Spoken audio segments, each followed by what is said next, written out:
Y probando, probando, 1, 2, 3, 3, 2, 1.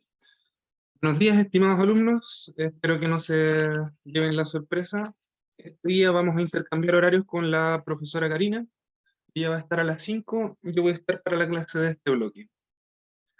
Buenos días, Sebastián. Gracias por el saludo. Vamos entonces a lo que estábamos hablando desde ayer, si es que alguno de ustedes sigue en mi horario. Si no, lo que estamos haciendo ahora o, no se, o se suman por primera vez en esta semana es una ayudantía de puro repaso con problemas aplicados. ¿Ya? Cualquier duda que ustedes tengan es recibida si es que quieren ponerla como problema para discusión. Y si no, de todas formas tenemos una batería de preguntas para hacer. Y si es así, pasemos directamente entonces a aplicarlo. Estamos grabando, sí, ya empezamos. Excelente. Vamos entonces a la pizarra. Primera página.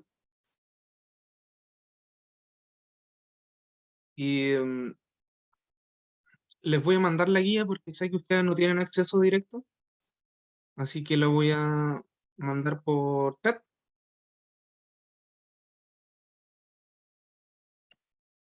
La ayudantía extra 2.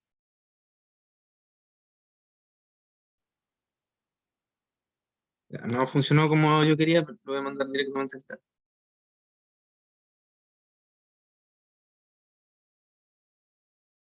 Ahora deberían tener acceso todos a través del chat a la ayudantía de hoy. ¿Sí? Excelente. Creo que la copié directamente a la pizarra, no nos sirve de mucho, pero sí para poder chequear las preguntas directamente. Tenemos unos dibujos que no son totalmente traducibles para que los dibujen en la pizarra, pero sí empecemos a leer todos entonces de la misma guía. ¿Ya?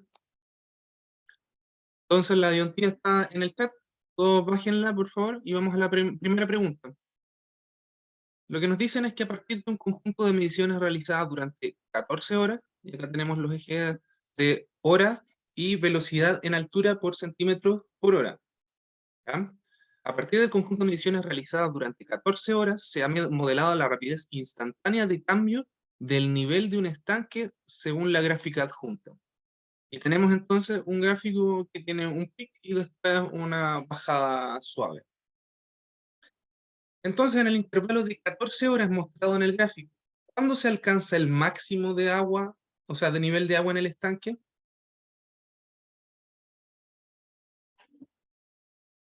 Y esto está hacia la discusión. ¿Ya? No hay mucho más que calcular, sino que ver lo de siempre, que es el área bajo la curva. Y según eso, ¿hay una respuesta intuitiva de qué es lo que podríamos decir de cuándo alcanza el máximo nivel del agua? Y acá es importante que chequemos que esta recta es el nivel 0.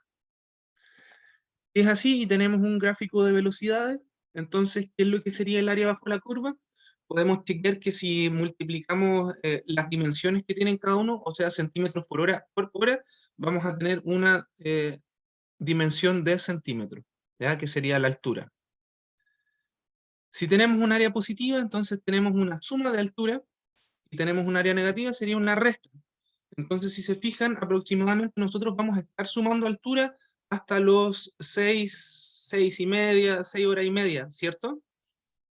Me detienen si voy muy rápido o si no alcanzan a comprender este concepto. Em, entonces yo diría que la altura máxima se alcanza a las horas 6 y media, porque yo, sea donde sea que haya partido, voy a estar sumando la altura durante estas primeras 6 y media horas. ¿Ok? ¿Sí? Eh, Nota, calcula aproximadamente la altura en T 1 hora, 6 horas y 6 horas, y nos dan entonces un punto inicial. Sabemos que en tiempo cero la altura del agua en el estanque era de 100 centímetros. Veamos entonces si tenemos el límite de 1 hora, o sea, este eje de acá, ¿Cuánto es el área bajo la curva? Que es lo que yo estoy, ¿cómo se dice? Destacando acá. Esa sería el área bajo la curva. ¿Sí? Todo esto va a ser, no se ve bien la pizarra, me dicen por interno, disculpen. Pero ven la guía que copié, ¿cierto? Una pregunta. Se ve con mucho zoom, muy poco zoom. Puede que se ajuste si es que ustedes le mueven el zoom. Yo estoy en el zoom de la pregunta 1. Ya, todo bien entonces con la pizarra. Dentro de lo que dibujé entonces, que fue un límite de 1 hora, tenemos entonces toda esa área bajo la curva. Pero ¿cuánto mide cada uno de esos cuadrados? Y si lo hacemos por unidad, entonces tenemos un ancho de 1 hora y un alto de ¿cuántos centímetros por hora? 1, ¿cierto? Entonces cada cuadradito aporta en 1. Por lo tanto, tenemos 1, 2, 3, 4 y después un pedazo y otro pedazo. Pero cada uno de los pedazos que faltan parece balancearse muy de manera gruesa, así que también muy de manera gruesa y como una aproximación podemos decir que eh, hay 5 centímetros de crecimiento para 1 hora de tiempo transcurrido. ¿Cierto? ¿Tiene sentido eso? Muy bien. Vamos entonces al otro nivel o a la otra horas que nos preguntan, a las 6 horas. Y si es así, estas 6 horas, eh, también tenemos estos cubitos o en realidad podríamos tomar estos rectángulos, pero lo que sí sabemos es que tenemos de forma precisa, por lo menos todos estos cuadrados, por lo menos todos estos cuadrados, y por lo menos todos estos cuadrados, ¿cierto? Y este. Entonces tendríamos 1, 2, 3, 4, 5, 6, 7, 8, 9, 10, 11, 12, 13, 14, más las fracciones de los cuadrados que nos faltan. 14, pongámosle que tenemos uno acá, 15, estos dos, mitad y mitad, 16, 17 acá, y acá en la puntita, y medio. Tendríamos entonces 17,5 centímetros avanzados hasta ese punto.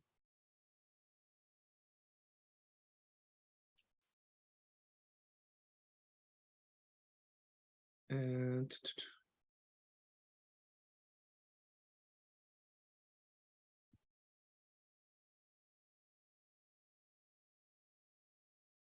y acá en el otro habíamos visto que teníamos 5.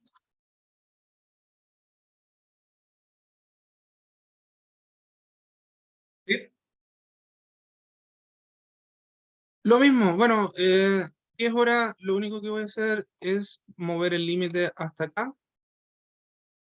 Y como tenemos un área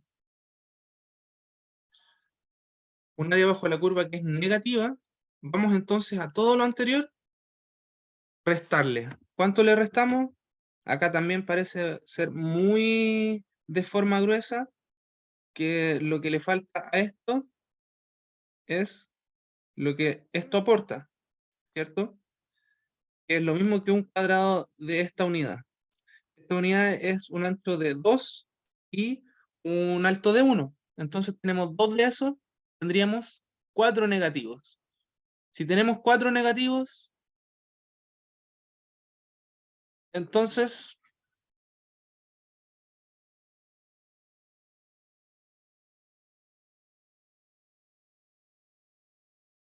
podemos hacer un historial. Si partimos en 100 centímetros en el tiempo 0, para el tiempo 1 vamos a estar en 105 centímetros, ¿cierto? Para el tiempo 2, o sea, a las 6 horas, vamos a estar en 117 centímetros. Y para el tiempo 3, 117 menos 4, que sería 113,5. ¿Todo bien hasta ese momento? ¿Se entiende entonces el razonamiento atrás de las cosas? ¿Podríamos volver a explicar? Sí, claro. Voy a decirlo en palabras bien cortas, que lo que hacemos cuando tenemos un gráfico de velocidad en el tiempo, el área bajo la curva va a ser entonces del cambio de la distancia. En este caso, la velocidad era velocidad de subida o bajada para un nivel de agua de centímetros por hora. Sabemos que si el cambio total era positivo, o sea, el área bajo la curva era positiva, probablemente iba a subir el límite de los centímetros de altura, ¿cierto? Y si es negativa, vamos a estar restando. Ya, la cosa es que nos piden para 3 horas específicamente la altura, pero para eso, como nosotros contamos con este gráfico, lo único que sabemos es el cambio. Ahora, si queremos ver el punto específico en cada tiempo, lo que necesitamos era un punto inicial. Y acá lo dan, dicen que partimos con 100 centímetros. Y de ahí si tenemos un cambio positivo, entonces va a subir de nivel, si tenemos un cambio negativo, va a bajar. Y solo resumiendo, hasta el momento 10 es más positivo que negativo, así que probablemente vaya a haber más altura que los 100 iniciales. ¿Sí? Eso es lo más grueso que podemos decir. Em, Espero que lo haya podido resumir en una palabra. ¿Sí? En el fondo es el área bajo la curva, pero lo importante es que sea de un gráfico de velocidad en el tiempo, porque si multiplicamos dimensionalmente nos vamos a quedar en la dimensión de centímetros, que va a ser la diferencia de altura. Pasemos entonces a la pregunta 2. En la figura se muestra la rapidez media de cambio del precio del litro de benzina para los intervalos de un mes indicados. O sea, acá de nuevo tenemos un gráfico de velocidad, esta es velocidad, o sea, rapidez media, por lo tanto va a ser en incrementos enteros, o bueno, no enteros, sino que saltos discontinuos, porque obtenemos la rapidez media teniendo el intervalo de tiempo. ¿Ya? Para el tiempo T4, el valor del litro de benzina fue de 775. Entonces, en el tiempo 3, o sea, en el tercer mes, el precio de benzina, ¿cuánto era? Y acá vamos entonces a destacar el área bajo la curva. Sabemos que del mes 3 al 4 hubo este cambio. ¿Sí? Sabemos, si lo ponemos en ecuación, sabemos que 775, que es el valor de el precio del litro de benzina para el mes 4, va a ser entonces el precio del mes 3 más el cambio de precio, ¿cierto? O delta cambio de precio, y eso lo voy a hacer a mano alzada. Delta cambio de precio.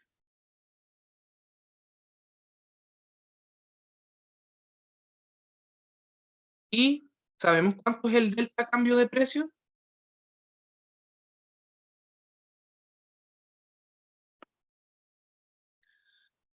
El delta cambio de precio, primero si vamos al gráfico, entonces sabemos que es positivo y que tenemos un rectángulo de ancho 1 y altura 25. Por lo tanto, el cambio fue de 25 pesos. Y si es así, esta conclusión es bastante rápida, podemos obtener que el precio del mes 3 va a ser igual a los 775 del precio del mes 4, menos lo que cambió entre el 3 y el 4, que es 25. Por lo tanto, la respuesta sería que para el mes 3, el valor de la benzina era de 750 pesos. Listo. Esa es toda la pregunta y respuesta. Solo con el análisis de el gráfico y obtuvimos el área bajo la curva. ¿Todo bien hasta ahí? ¿Se responden las dudas? Si no, podemos seguir.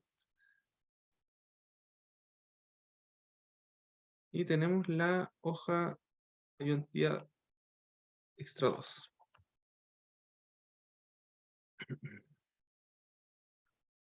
¿Me dan un minutito? Disculpen.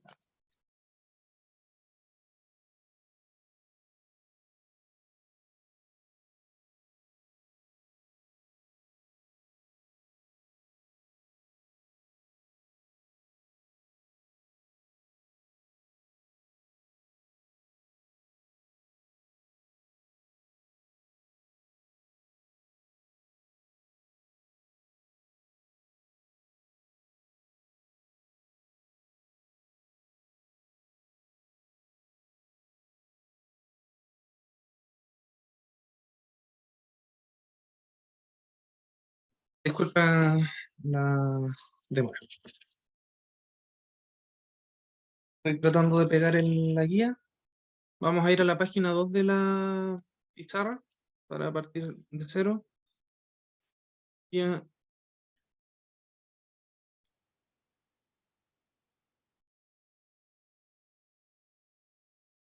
Pregunta: un bolígrafo almacena en su cilindro interior de 1 milímetro de diámetro una columna de tinta de 12 centímetros de altura. Supongamos que escribo en un papel una línea recta de 0,1 milímetros de ancho y 0,01 milímetros de alto. Y lo hago con una velocidad de 2,5 centímetros por segundo. Calcule la rapidez con la que cambia la altura de la tinta en el bolígrafo. Y esta es una introducción a rapidez de cambio en función de. Esa es la frase que vamos a necesitar porque es lo que vamos a traducir directamente a la ecuación. Empecemos a hacer, ¿cierto?, algunos dibujos para ubicarnos. Modelo, tenemos un...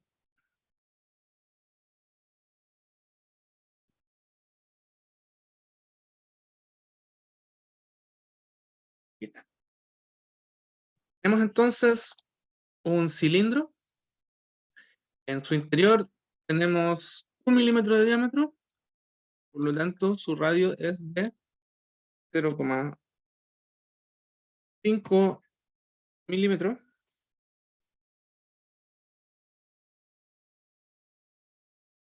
Una columna de tinta de 12 centímetros.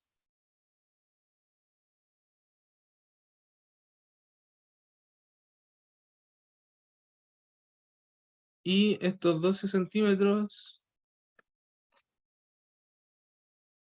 de altura. Supongamos que escribo en un papel una línea recta de 0,1 milímetros de ancho y 0,01 milímetros de alto. Y lo hago con una velocidad de 2,5 centímetros por segundo. Entonces tenemos una línea que en el papel tendría una altura. Esto es como lo que estaría poniendo arriba del papel.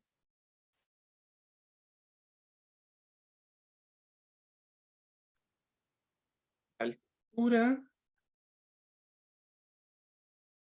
es de 0,01 milímetros. Como acá no nos piden ninguna unidad en específico, que es lo que yo siempre trato de trabajar en unidades internacionales, por facilidad, por ver la mayoría de las unidades, yo creo que podríamos trabajar todo el rato en milímetros, a no ser que nos pidan lo contrario. ¿Ya? Sabemos que tiene eso de alto. Y igual ancho o profundidad. Bueno, sabemos que 0,01 milímetro de ancho.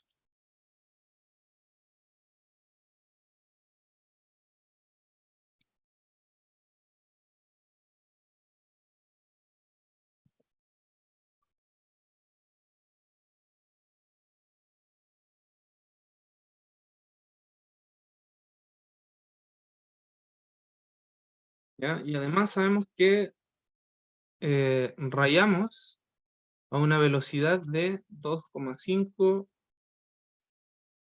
centímetros por segundo.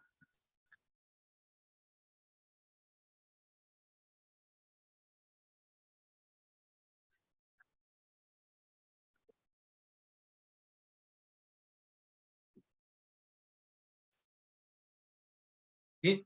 Entonces, ¿cuál sería el volumen de la raya por segundo?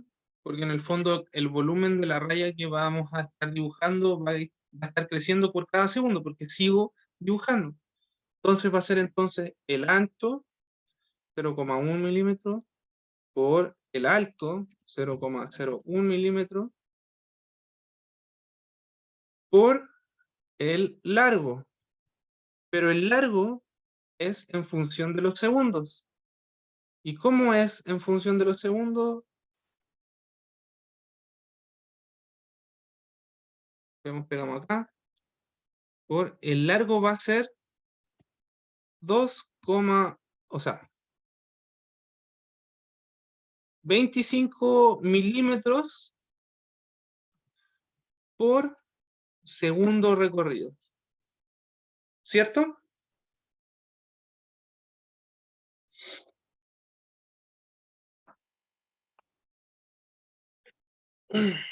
Entonces ya sabemos cuánto estamos perdiendo de volumen de tinta por segundo. Y eso, si lo ponemos entonces numéricamente, sería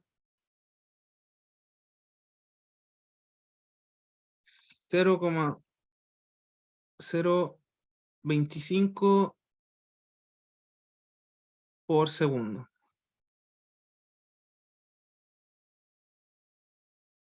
¿Cierto? ¿Cuál sería entonces el volumen de la tinta para el cilindro, pero en función de la altura? Es lo que nos preguntan. El volumen del cilindro según la altura sería entonces el área de lo que está arriba, que sería pi por 0,25, que sería el radio al cuadrado, eso también en milímetros, por la altura, ¿cierto?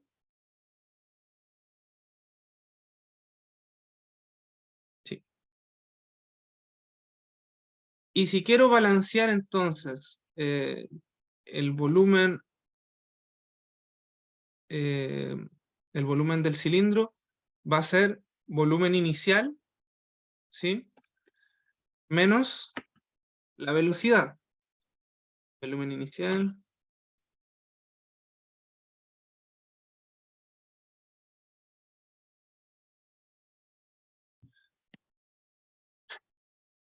menos el volumen de lo que vaya rayando, ¿cierto?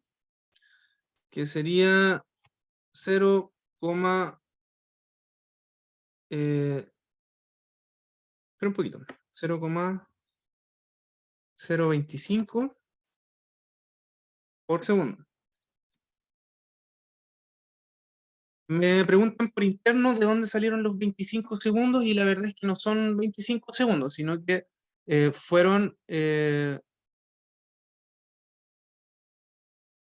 que transformé los 2,5 centímetros por segundo en milímetros por segundo. Siendo milímetros por segundo deberían ser 25. ¿Ya? No son 25 segundos, sino que es una transformación de los milímetros, o sea, de los centímetros a milímetros. ¿Ya? ¿Se entiende así?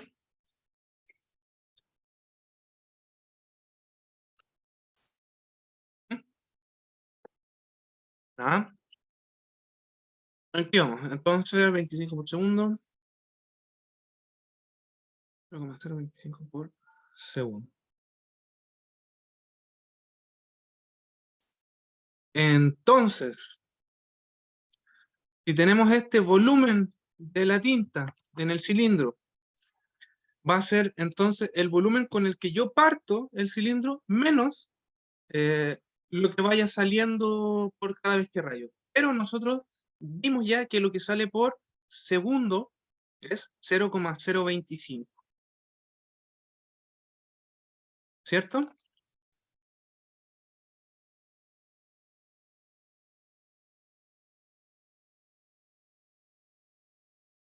Ujú. Y ahora podemos igualar. ¿Qué es lo que igualamos? Si tenemos entonces bueno, podemos identificar de todas formas por esta ecuación que lo que acompaña al tiempo va a ser entonces la velocidad de cambio, para una velocidad de cambio lineal sin aceleración, ¿cierto? Es parecido a las fórmulas que habíamos ocupado hasta entonces. Entonces, si tenemos ese volumen, eso tendría que ser igual a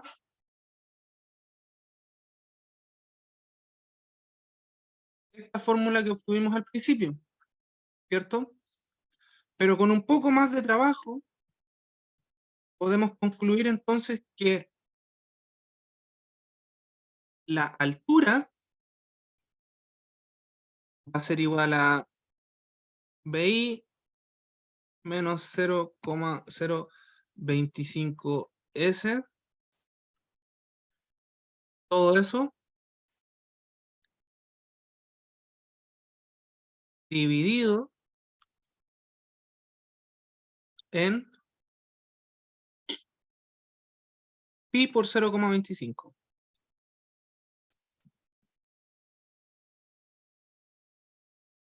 Y si es así, sea cual sea las constantes o números que obtengamos, solamente un término o un valor va a estar acompañando al segundo. Y como les dije, lo que acompaña al segundo va a ser el cambio por segundo, ¿cierto? Y si es así, entonces vamos a tener una velocidad de cambio para la altura, que es lo que nos están preguntando, y con eso entonces tenemos lista la pregunta. Como siempre, el desafío numérico les queda a ustedes. El solucionario de la ayudantía va a estar subido mañana antes del mediodía. Y si no tienen ninguna pregunta sobre esta pregunta, vamos a seguir entonces a la siguiente. Me voy a correr un poco hacia la izquierda en la misma pantalla. Ah, no, espera. Voy a poner otra hoja. Página 3 ahora entonces.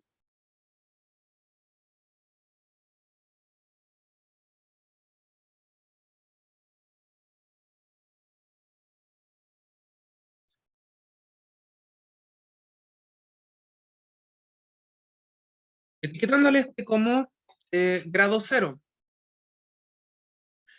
El norte como 90, etcétera. Un tren va con velocidad de 60 kilómetros a lo largo de una dirección de 30 grados con respecto al este, mientras que un auto va en una dirección de 120 grados con velocidad de 90 kilómetros por hora. Calcule la distancia entre ellos al cabo de 1 hora y 30 minutos. Hagamos entonces un mapa que tiene las 4 orientaciones que conocemos. Este, norte, sur.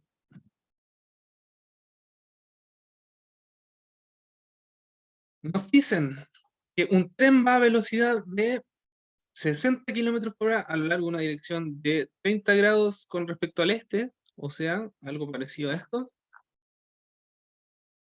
¿Sí? La velocidad es de 60 km por h. Y un auto va en una dirección de 120 con respecto. O sea, acá deberían haber unos 60. Una velocidad de 90 km/h.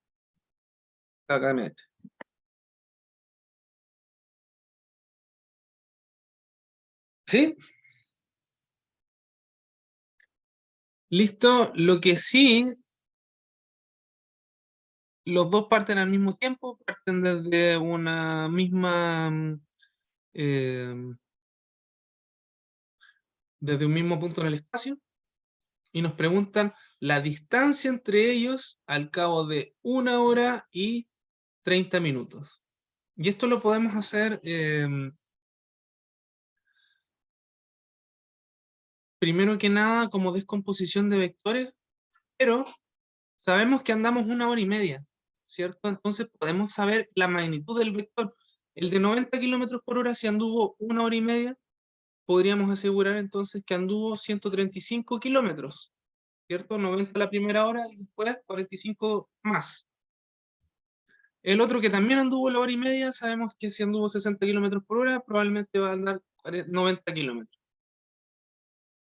¿Sí? Si estos los descomponemos en vectores, sabemos que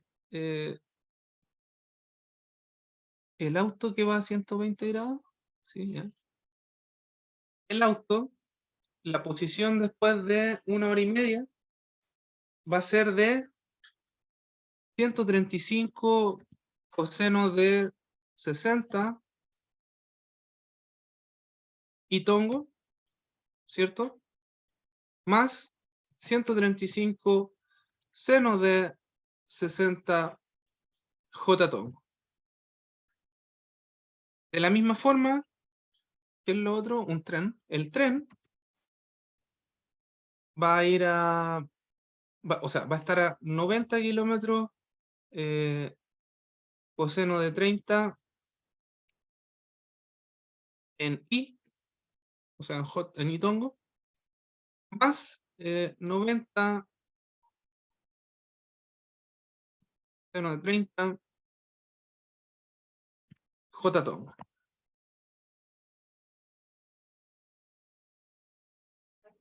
¿Sí? ¿Todo bien hasta ahí? ¿Y cómo puedo calcular la distancia entre ellos después de la hora y media? Pregunta. Lo que sí podemos hacer es sacar el vector diferencia de posición entre esos dos, que sería em, el delta, igualándolos. Alumno Sebastián, si podrías explicar un poco más a qué te refieres con igualándolos.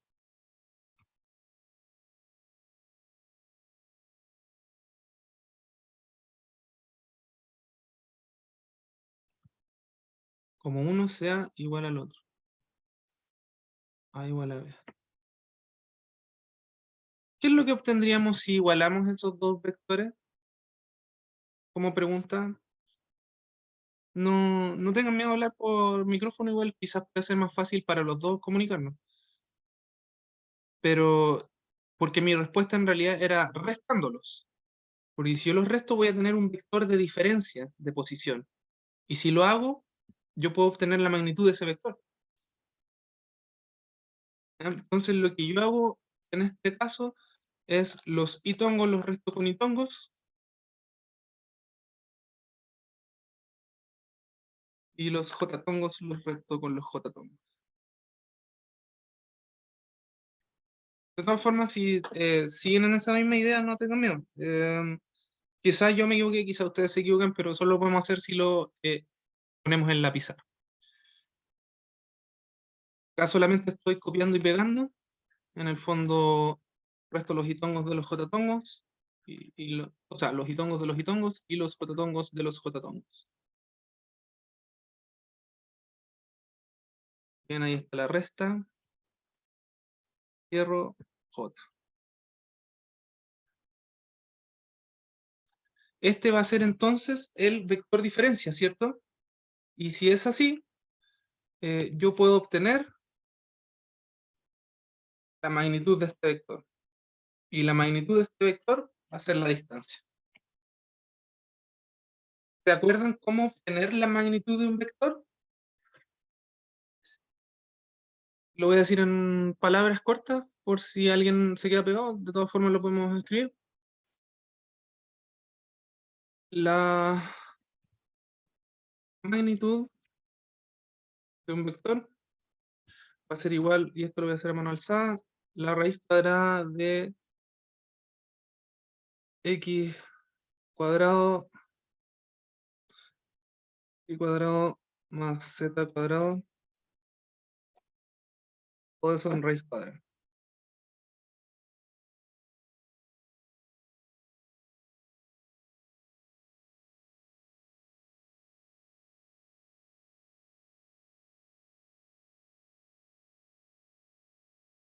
Bien, entonces, en el fondo lo que hicimos fue ubicarnos en las posiciones, la diferencia de las posiciones, de la misma forma que la diferencia en los números es una resta, la resta nos va a dar un vector, pero ese vector tiene una magnitud. La magnitud la podemos sacar sumando el cuadrado de cada una de sus componentes. En este caso no hay componente z, pero sí tenemos x ahí al cuadrado, y eso le sacamos en la raíz cuadrada.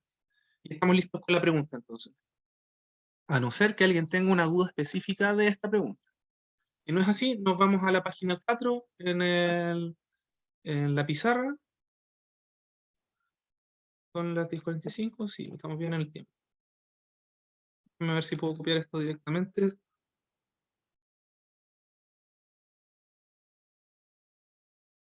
No, no puedo.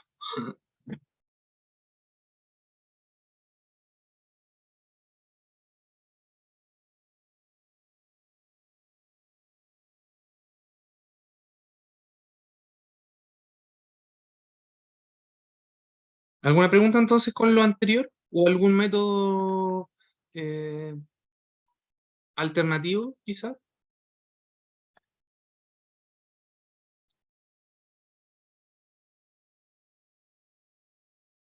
Creo que esto sí puedo copiarlo y pegarlo directamente.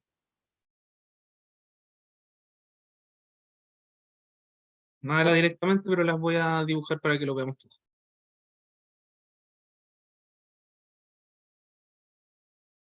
Nos dicen que estos 4 vectores que vemos en la pregunta que voy a dibujar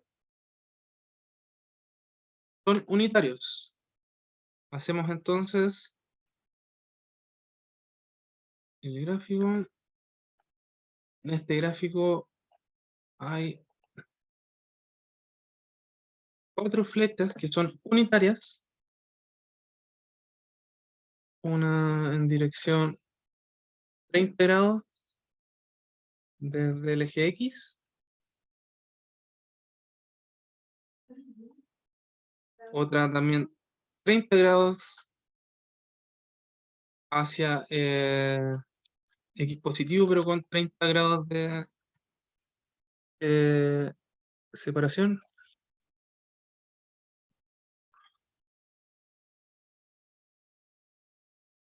Una que es totalmente en Y contra y otra que es totalmente en X. Calcule la suma de los 4 vectores.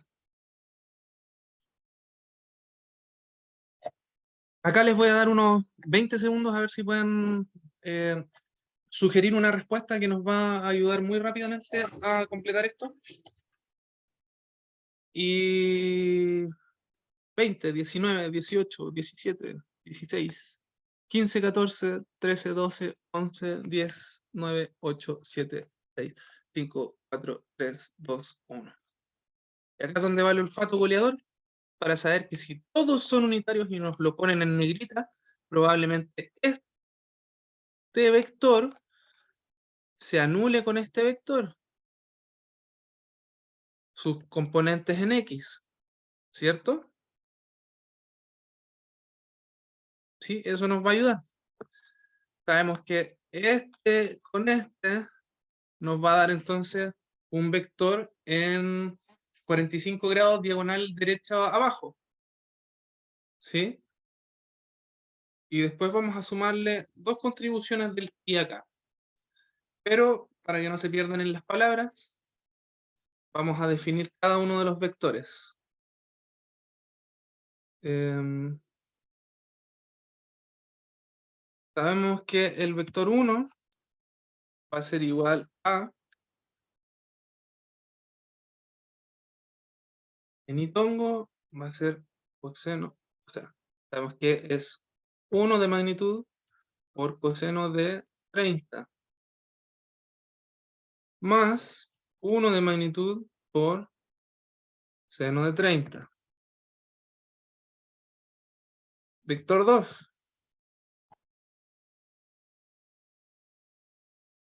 sabemos que es 1 por coseno de 30. Este es negativo el de arriba, disculpe, porque va hacia la izquierda. 1 cos de 30 más 1 sin B30. B3. B3 va a ser 1. Faltan los itongos y jotatongos.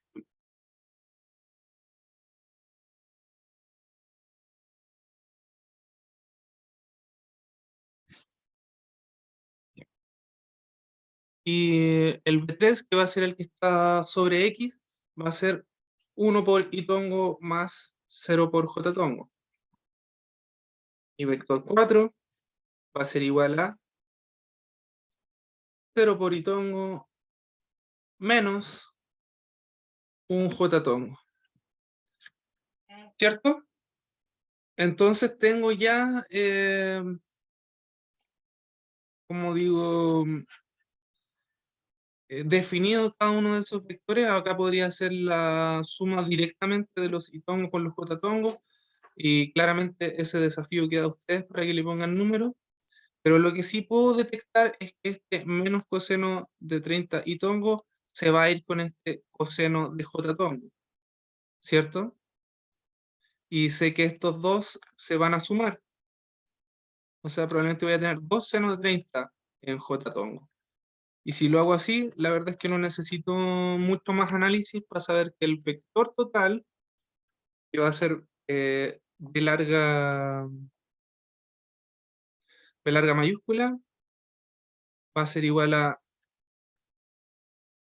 1 más, o sea, no, 1 itongo más 2 por seno de 30 más 1 itongo. O sea, jotatongo. ¿Cierto? Esa sería la respuesta entonces de la suma de esos cuatro. ¿Y qué fue lo que hice? Fue definir cada uno de esos vectores. La gran pista es que todos eran unitarios, por lo tanto, la hipotenusa en esta obtención de componentes va a ser de 1 y estaríamos listos. Nos quedan unos últimos 10 minutos. Vamos a entonces otra página de la pizarra. En esta página de la pizarra vamos a tener dos cargas eléctricas, están ubicadas en las posiciones 1,2 y 3, -1 en el plano cartesiano. Calcula el vector unitario que va desde la primera carga hasta la segunda. De la primera carga a la segunda. Construimos entonces nuestro espacio en el que vamos a trabajar.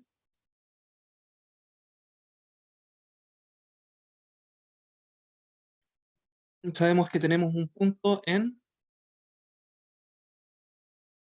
1, 2. Punto ahí. Tenemos un punto en 3, -1.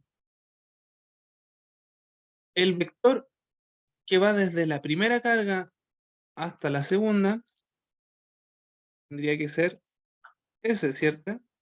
¿Cierto? Podemos hacer una recta vectorial igual que la que hicimos en la pregunta anterior para ver una distancia, pero también puedo ver acá que al ojo el vector diferencia va a ser de 1 itongo menos 3 jotatongo, ¿cierto? No hay una gran sorpresa ahí, espero. Solamente vi cuánto cambia en itongo, que es avanza 1, y cuánto cambia en jotatongo, que es disminuye 3. Tenemos entonces el vector que va desde uno al otro. Pero, este vector no es unitario. ¿Cuánto sería el vector unitario?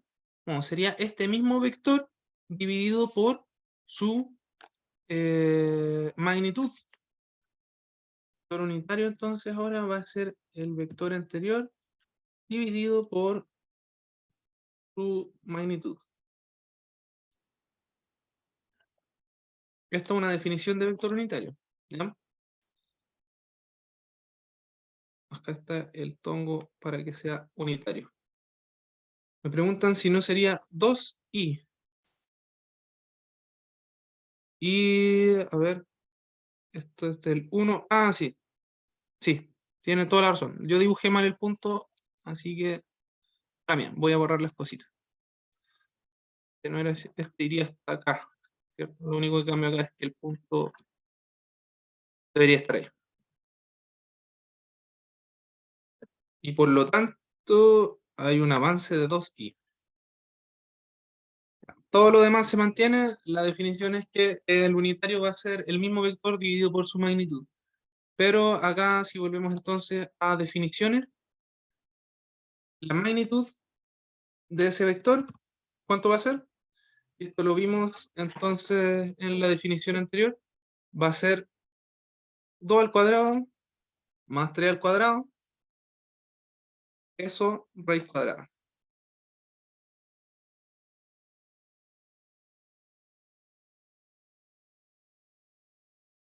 Entonces,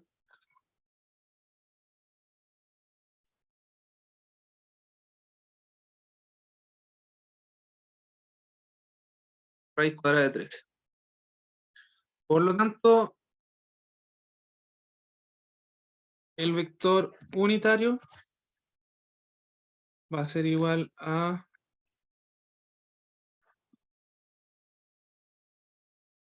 2i o 2 dividido por raíz de 13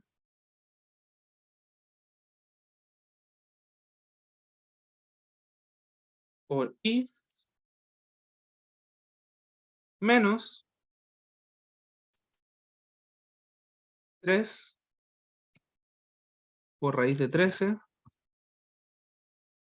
j. Ajustamos para que sea bonito y le dibujamos la raíz cuadrada. La respuesta entonces es que el vector unitario que va en la dirección del vector que separa estos dos puntos va a ser 2 partido por raíz de 13i menos 3 partido por raíz de 13j. Y estaríamos. ¿Alguna pregunta antes de que pasemos a la última pregunta entonces de la clase?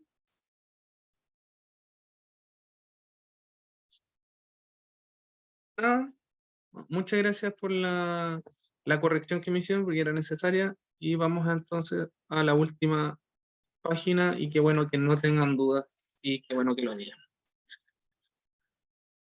Última pregunta, chiquillos. Equilibrio, fuerzas. Tenemos una fuerza de 10 newton que forma un ángulo de 30 con el eje X y otra fuerza de 12 newton que forma un ángulo de 30 a la izquierda con la dirección positiva del eje Y. Ambas fuerzas actúan sobre un cuerpo. ¿Qué tercera fuerza debo aplicar para que el cuerpo esté en equilibrio? Y claramente acá gatillamos nuestra palabra gatillo, que es equilibrio. ¿Qué es equilibrio? ¿Qué significa entonces? O que escribimos al tiro y la fuerza total es 0. ¿Qué fuerzas tenemos entonces? Tenemos una de 10 newton,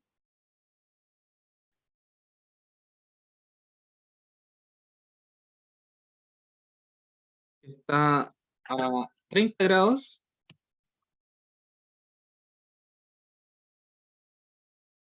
y otra fuerza de, también está a 30 grados, pero ahora hacia la izquierda, de 12 newton.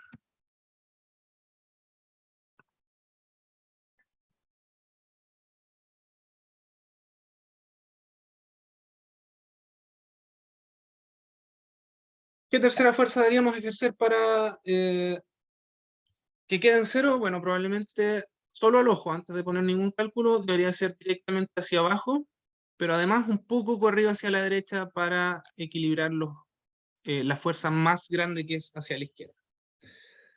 ¿Cierto? Pero sí lo que sí podemos hacer es que la suma vectorial de todo debería ser de 0. Entonces tenemos que 0 tiene que ser igual entonces a el aporte en Itongo de los 10 newton por coseno de 30, ¿sí? Menos el aporte del otro, que sería 12 por coseno de 30,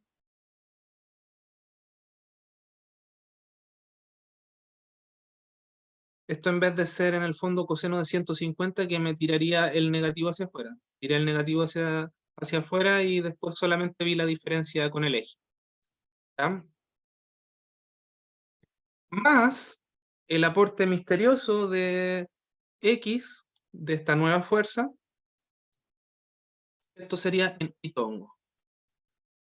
Más lo que sea en J tongo, que para uno sería 12 por seno de 30,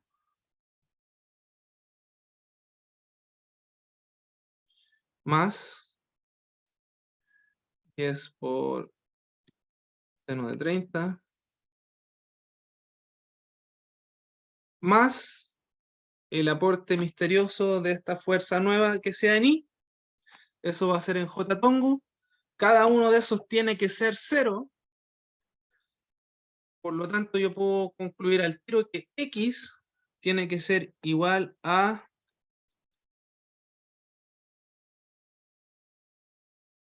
menos todo esto,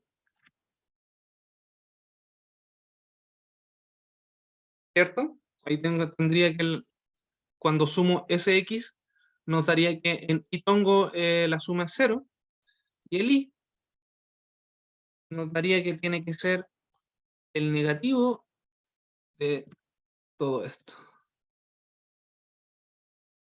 Negativo fuera, no. Negativo fuera, tendría que ser el negativo de todo esto. Este negativo que puse acá debería estar por fuera. Y tenemos entonces la respuesta clara. Sabemos entonces que va a ser más positivo hacia X, ¿sí? Porque tenemos el 12 que es más grande por el coseno de lo mismo. Así que tendríamos un negativo por un negativo positivo, y lo mismo, o sea, y al revés con el I tendríamos que ser un I negativo que es hacia abajo. Y coincide con la fuerza que tiramos al ojo para poder balancear todas las anteriores. Si no hay preguntas entonces hasta este punto, o alguien que quisiera tener algún problema extra o discutir, estaríamos listos con la clase de hoy y espero verlos mañana, así a mi hora a las 5. Hoy día los que hayan quedado con las ganas de estar con la profe Karina pueden visitarla a las 5 también por este mismo canal. Así que nos estamos viendo esta mañana. Buenos días, chiquillos, que estén muy bien y que les vaya muy bien entonces en la resolución de la guía. Chao, chiquillos, que estén muy bien. Buenos días. Vayan saliendo de mi sala. Nos vemos. Chao, profe, gracias por la clase. De nada, Maru, que esté muy bien.